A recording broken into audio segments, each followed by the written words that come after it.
Here are some drills and exercises that you can do that will hopefully help alleviate it. So these are just different drills and exercises that I use that work great for me. Use the ones that you like or do the whole routine. So first thing that we're going to do is we're going to take a dowel or a fancy stick or a broomstick.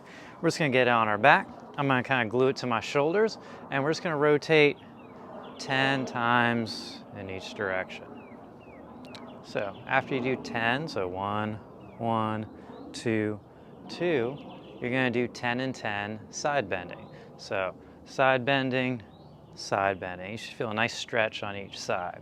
So do 10 of those each way. One thing that you'll see is a lot of people just kind of move the arms up and down. We don't want that. We want to actually move through the spine. So after you do 10 rotations one way, 10 rotations the other way, you can start bending and adding a reach. Bending and adding a reach. After you do that, come to a knee. Now that I'm here, I'm going to rotate 10 in each direction. And then guess what? I'm going to side bend 10 in each direction.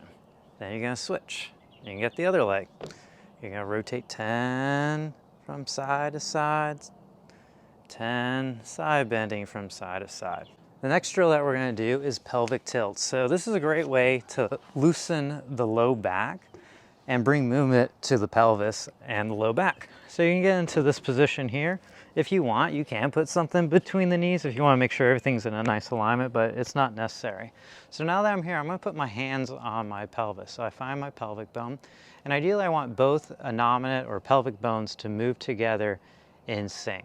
So depending on the person, I either say belt buckle away from your nose, belt buckle towards your nose, or I say hoo-ha towards your nose or hoo-ha away from your nose. People usually get that one for whatever reason. So hands on the pelvis, I'm going to start bringing the belt buckle away from my nose. That brings me into an anterior pelvic tilt, and I start bringing the belt buckle up towards my nose, and that's the posterior pelvic tilt. And you're just going to gently go back and forth, try and move both pelvises on each side at the same time. If you can coordinate the breath with it, even better. So I'm going to breathe in as my belt buckle goes away from my nose. So breathe in during the anterior pelvic tilt and breathe out during the posterior pelvic tilt or the belt buckle coming towards your nose. Do 10 and 10 of that. Another great stretch to do is a figure 4 stretch or a reclining pigeon, however you want to think of it. So for this one, I'm sure you've seen this one plenty of times, but you're here in this position. You can get the ankle onto the thigh. You got this little hole right here. I'm going to grab through here with one hand. Other hand comes around the side, grab the shin or the thigh, and you're just going to pull that in and breathe. And you should feel a nice little stretch right here. What I like to do to try to get an even better stretch is I start moving the femur or the shin that I'm grabbing onto from side to side. And as you do that, you'll probably find an area where you're stretching those fibers just a little bit better. Hang out there and breathe for 30 seconds to a minute and do it to both sides. All right, the next drill that we're going to do is kickstand hinges. So what this is really going to do is open up the glute and that posterior hip capsule stretch. And this is one of my favorite things to do, period, as a warm-up. So what you're going to do is you're going to stand on one leg. That makes sure that all that weight is on that one leg. And then this other foot's going to come down for balance.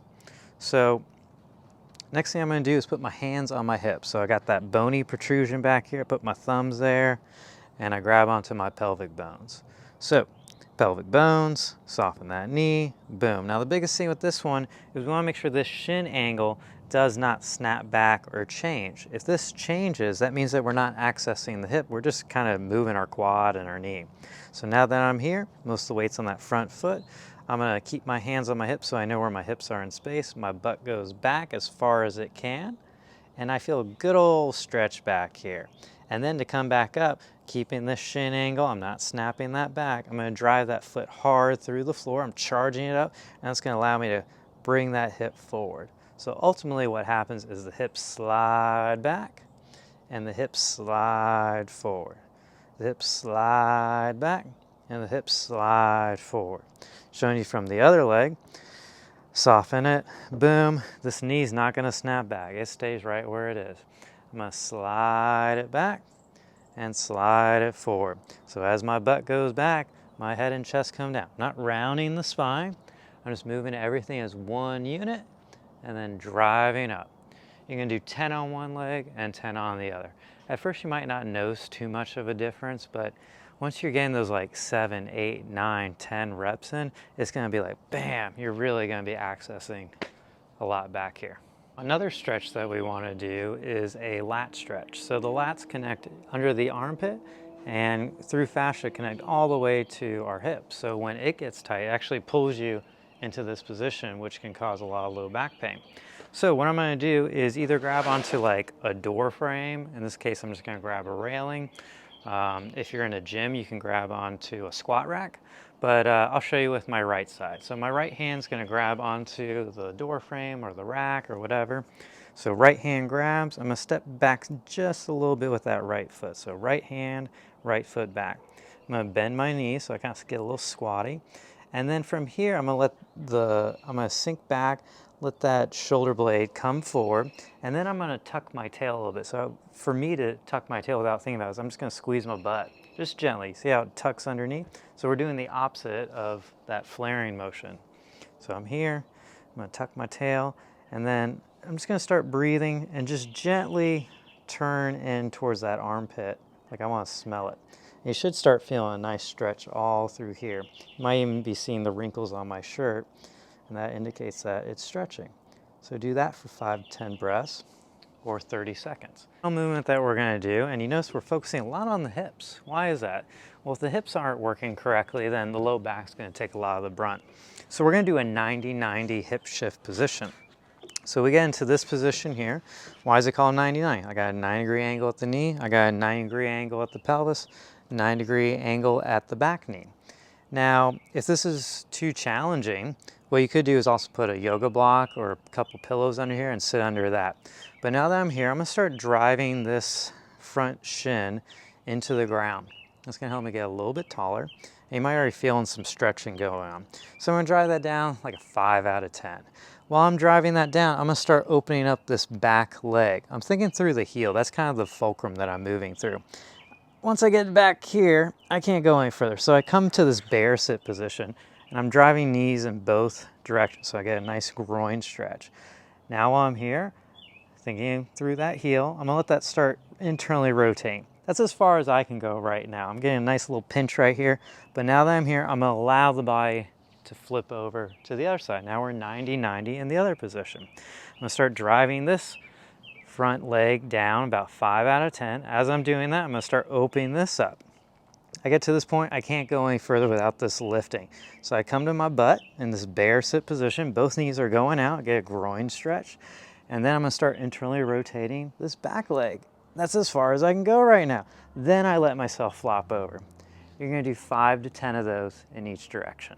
The next thing that we're gonna do is a wall squat with a low reach. So this is a breathing drill. There's many different types of breathing drills you can do, but I think this is the simplest to explain.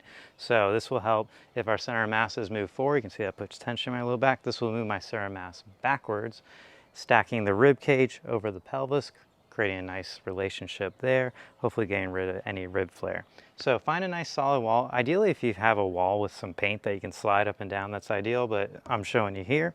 So what I like to do is get my back nice and flush against the wall. I walk my feet out until I feel that nice flushness. I'm gonna put a ball between my feet, and then I'm just gonna kind of squat down a little bit. So I don't want you to go all the way down to 90, but about this angle right here. Now that I'm here, weights in my feet, mostly my heels. They're nice and flat. I feel my pelvis is nice and flush against the wall. I'm gonna do a nice low reach like this. Try and get my shoulder blades away from my spine, making my back nice and wide. We're gonna breathe in through the nose and out through the mouth. Breathe all the air out.